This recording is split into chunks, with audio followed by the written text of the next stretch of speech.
And we're not going to do it, just as we're not going to get out of our cars when we can afford to drive them.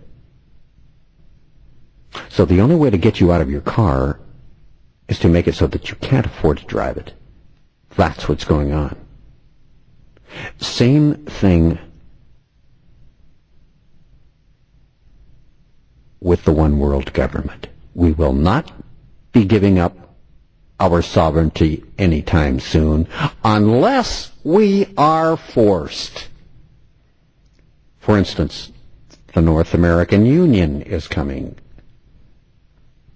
The Amero will replace the American dollar, the Canadian dollar, and the Mexican peso. We will all have to band together, us, Mexico, and the United States, together to survive the economic times to come. That's how they can make you complicit of your own accord, because you have to. So in this movie, The Watchmen, which is coming out to program you next year on this whole idea that I've just told you about, has Nixon still president. The trailer is just freshly leaked onto the internet yesterday, Friday, the very day the Batman movie hit the screens. All meticulously planned, of course. Oh, the book Watchmen, written by Alan Moore. Who's Alan Moore? He's an English writer, most famous for his influential work in comics. Yeah. Including the satanically graphic novels Watchmen, V for Vendetta. Yes, he wrote V for Vendetta. And one called simply From Hell. He's a vegetarian, an anarchist, a practicing magician and occultist, and he worships a Roman snake deity named Glycon. I kid you not. This is where that Hollywood is getting their goods from to make into movies. And aren't you glad that comic books aren't like they used to be? Sold everywhere for your children? Because these are graphically satanic. Comic books aren't comics anymore. You shouldn't even call them comics because they're not funny. And that's what a comic is, isn't it?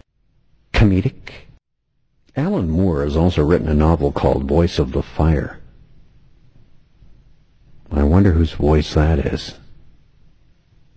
And performs workings, which are called one-off performance art spoken word pieces. He does this with a little group, a little sect called, are you ready?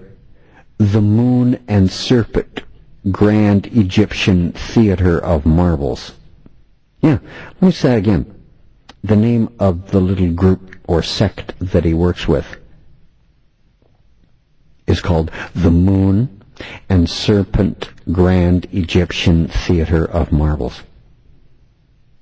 This is the name of a group of occultists and performers, including writer and magician Alan Moore, who is supplying Hollywood with their storylines for their movies. It's actually the Illuminati getting Alan Moore to program the masses through Hollywood, to be more blunt. Bauhaus member David J. and musician Tim Perkins are in this together with Alan Moore. They make up the Moon and Serpent Grand Egyptian Theater of Marvels. Notice the Moon and the Sun cult are both in the title. These are the two cults that are fighting and vying to see which side of the bloodline is going to be furnishing the Antichrist for this one world government to come. These guys got together in the mid-90s. Ever heard of Snakes and Ladders? Sure you have. You must have played the game sometime when you were a kid, right?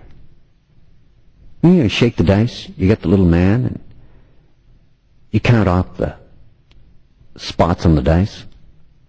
And if you hit a ladder, you climb and you go up. Or if you hit a snake, you go down. Snakes and ladders. It's programming also. Mind programming. Ladders are levels of Freemasonry to climb and ascend to the heavens. Snakes take you down to the pit. It's mind control, if you understand my meaning. It's setting a certain framework of thought in your mind. It's also the name of one of the performances by the Moon and Serpent Grand Egyptian Theater of Marvels group.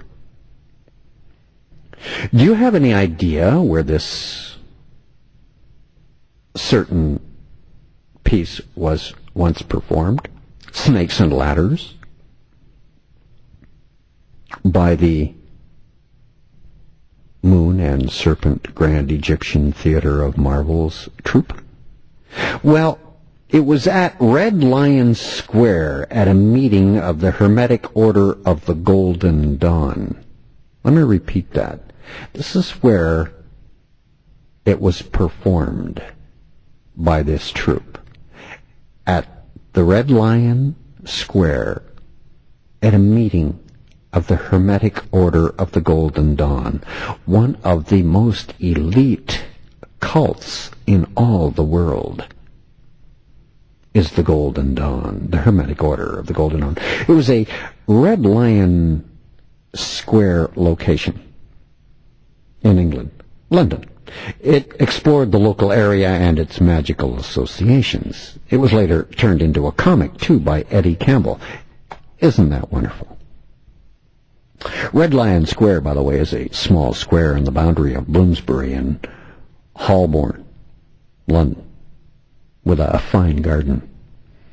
The square was laid out in 1698, taking its name from the Red Lion Inn nearby. According to some sources, the body of Oliver Cromwell and two other regicides was placed in a pit on the site of the square. I imagine if I did some more research on the Red Lion Square, I would find more very highly occult actions taking place, because London is just chocked full of these places with occult pasts. Alan Moore has two daughters, and one of them is Leah, who is following in his footsteps. She's worked on the comic Albion. She's also written for other comics and publications, including Tom Strong and The End Is Nigh. Leah and her husband have co-written credits on Wild Girl, a 6-part limited series for Wildstorm. They've also signed a 12-month exclusive deal with Dynamite Entertainment, for whom they will be doing an intercompany crossover with artist Steven Segovia between Witchblade and Dorian Gray. It's called Witchblade Shades of Grey, co-published with Top Cow. Interesting, isn't it? The publishing company, Top Cow. Cows, by the way, cows were the ritual sacrifice to Hera, the wife of Zeus, for which the Olympics originally were in honor of. Yes, Hercules, the son of Zeus, created the games, the Olympic Games, in honor of his father Zeus. And the Illuminati is about to perform that ritual once again. Only this time in the world's most controlled country of all, China. Talk about mind control. You know, they're doing an enema on China right now with foreigners. Everyone with an F visa, which is fairly easy to get, is being kicked out of the country.